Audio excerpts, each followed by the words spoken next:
Bonsoir tout le monde, c'est Mamélia qui entre la caille avec ces vidéos ça.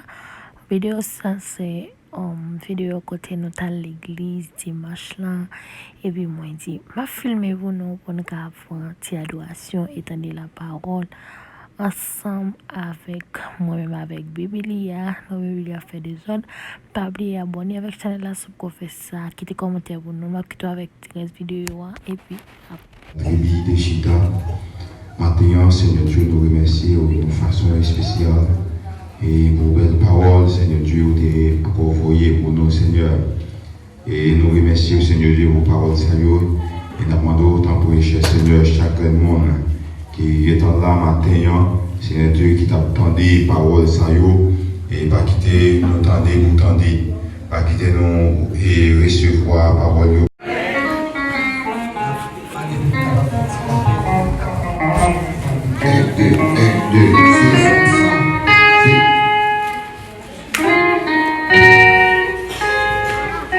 Levez mon cri, merci Seigneur. Merci Seigneur. Levez mon cri, merci Seigneur. Merci Seigneur. Si pas mourir, dit mon Dieu. Merci Seigneur. Si pas mourir, dit mon Dieu. Merci Seigneur. Si pas mourir, dit mon Dieu. Merci Seigneur. Dans son palais, tout s'écrit. Dans son palais, tout s'écrit.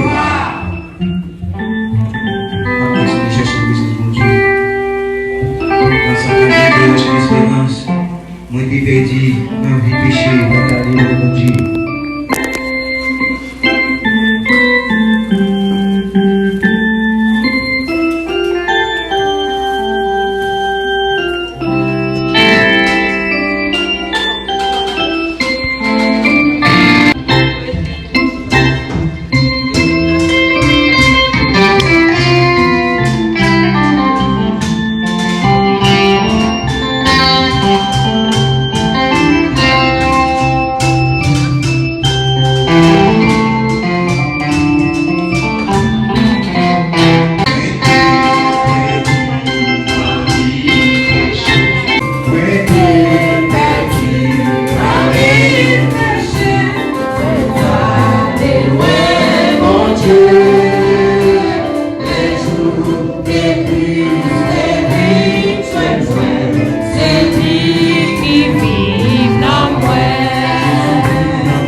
Não é